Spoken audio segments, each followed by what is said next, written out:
दोस्तों, आज की कहानी है ननद जी आपने मेरी कोख उजाड़ ली, अब मैं कभी माँ नहीं बन पाऊंगी। दोस्तों, कहानी शुरू करने से पहले अगर आपने चैनल को सब्सक्राइब नहीं किया हो तो कर लीजिए ताकि आपके पास पहुंच सके हर नया वीडियो। आज बहुत दिनों बाद घर में खुशी की लहर दौड़ पड़ी थी। सालों से माँ बनने के सपने देखती रेवा आखिर आज माँ जो बन गई थी। सास सुभद्रा जी के ताने भी शायद अब खत्म हो जाए, पर क्या सच में रेवा माँ बनी थी? आइए आगे बढ़ते हैं। कमरे में बच्चे के साथ बस रेवा और रति ही थी। रति का हाथ थामे रेवा बस उसे ही निहार रही थी। कभी वह बच्चे को देखती, कभी रति को। रेवा, आज मैंने अपना वादा पूरा किया। जानती हूँ एक माँ के लिए ये निर्णय लेना बहुत कठिन होता है, पर अपनी जिगरी दोस्त और रिश्ते में भाभी के लिए ये त्याग करना जरा भी कठिन नहीं लगा। तुम हर पल इसके साथ रही हो। मेरी तकलीफ में मुझसे ज्यादा तुम परेशान रही हो। कोई कह सकता है क्या इसकी माँ तुम नहीं हो? 9 महीने बस मैंने इसे सीसा है। रेवा, असली माँ तो तुम हो। इसकी सब कुछ भूल कर बस इसे दिल से अपना कर परवरिश करना। रति रेवा के हाथों में नवजात को सौंपते हुए बोली, पर रति क्या तुम इसके लिए बिना रह पाओगी? मेरा क्या है, खुद को सालों से समझा ही रही कि मैं अब माँ नहीं बन सकती और आगे भी समझा लूंगी। रेवा बच्चे को कांपते हाथों से पकड़ते हुए बोली, नहीं रेवा, ये किसने कहा तुम माँ नहीं बन सकती हो? माँ तो तुम उसी दिन बन गई थी जब तूने अपने बच्चे की फिक्र छोड़ रति के बच्चे के लिए उस आग में खुद पड़ी थी। साथी तो तुम अपने बच्चे की फिक्र करती, पर तुम्हें रति की फिक्र हुई और उस हादसे ने तुम्हें उसी दिन माँ बना दिया था। पर मैं ही कभी इस बात को समझ नहीं पा रही थी। जब समझ आया तो रति के फैसले में सबसे ज्यादा साथ मैंने ही दिया। सुभद्रा जी ने रेवा की गोद में बच्चे को देख रेवा के सिर पर प्यार से हाथ फेरते हुए कहा, माँ, क्या सच में आप खुश हैं? ये हम दोनों की अपनी जनी संतान नहीं है? क्या आप इसे अपने घर का चिराग मान सकेगी?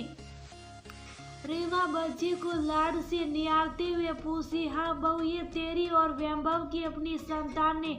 रति का इस पर कोई अधिकार नहीं होगा। ये वादा आज हम दो माएं तेरे से कर रही हैं। सुभद्रा जी रति और अपना हाथ रेवा के हाथ पर रखते हुए बोली। रेवा खुशी से बच्चे को चूमने लगी। सासू माँ, बस अब आपके साथ की जरूरत हमेशा रहेगी। इसे मेरा बच्चा बना कर रखने में। बहू, तुम मुन्ने को लेकर अपने कमरे में जाओ, मैं थोड़ी देर में आती हूँ। सुभद्रा जी ने कहा। रेवा के जाते रति ने माँ से कहा, माँ, आज मैं रेवा के उस करज से खुद को मुक्त कर पाई। मैंने ठीक किया ना माँ? हाँ मेरी बच्ची, अब मेरा बेटा बहू भी बच्चे का सुख पा सकेंगे।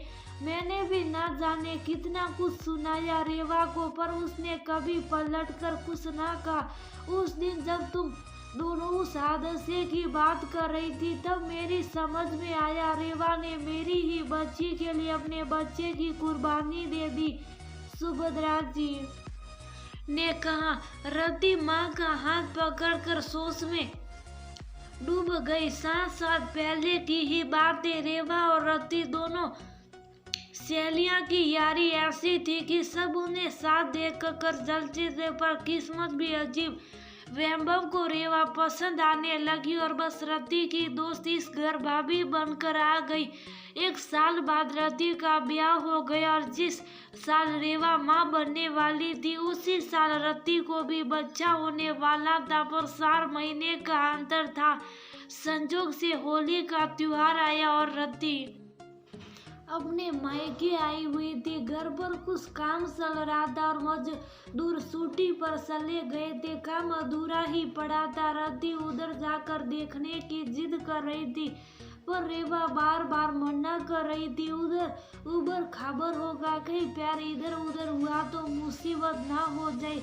पर रद्दी की जिद पर रेवा रद्दी को उधर ले जाकर सब दिखाकर बता रही। अचानक रद्दी का पैर फर्श पर गिरे पानी पर पड़ा और वह फिसलती। इससे पहले रेवा ने उसे खींच लिया और खुद को संभाल नहीं पाई और गिर पड़ी। ओधे मुंह गिर कर करा उठी थी। जल्दी से सब अस्पताल लेकर गए, पर रेवा ने अपना बच्चा खो दिया और उसका गर्भाशय भी बुरी तरह ग्रस्त हो गया था, जिसकी वजह से फिर मां बनना नामुमकिन था। रेवा का रो रो कर हाल बुरा था, उससे ज्यादा रति का। आज उसकी जिद की वजह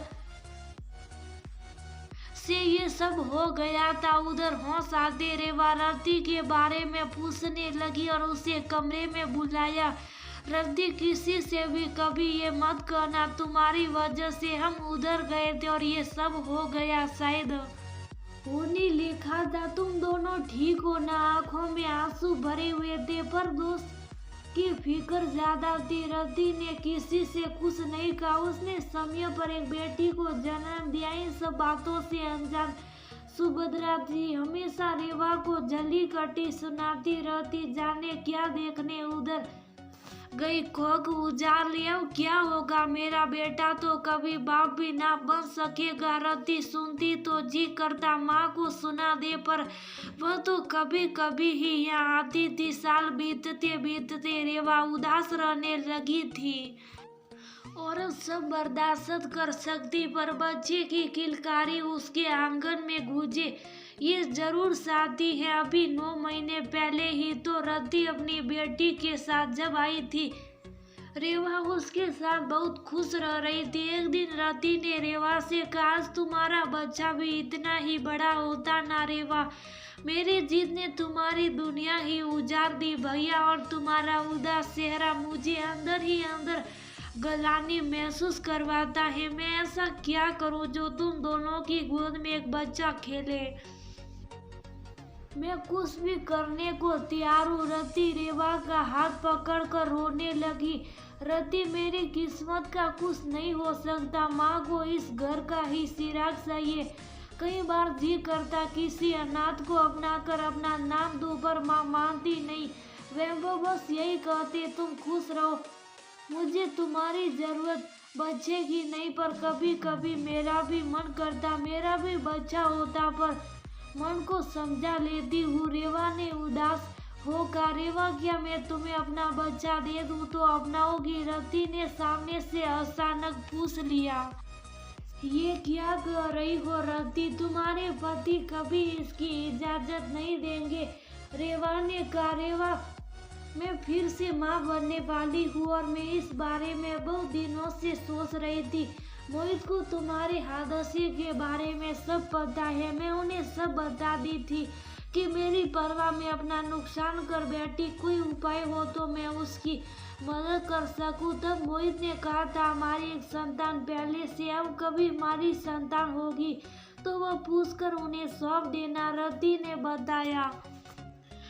रति, रेवा खुश हो गई, पर एक पल को उदास। ऐसा कैसा हो सकता है कोई अपना बच्चा हंसी खुशी दे सके? रति ने रेवा को भरोसा दिलाया और फिर जब सुभद्रा जी से कहा तो वह पहले राजी ना हुई। तब रति ने सब वाकया कह सुनाया। सुभद्रा जी को बहुत आदम गलानी हुआ और उन्होंने रति की कोख में अपने बेटे बहू के बच्चे को आशीर्वाद दे दिया।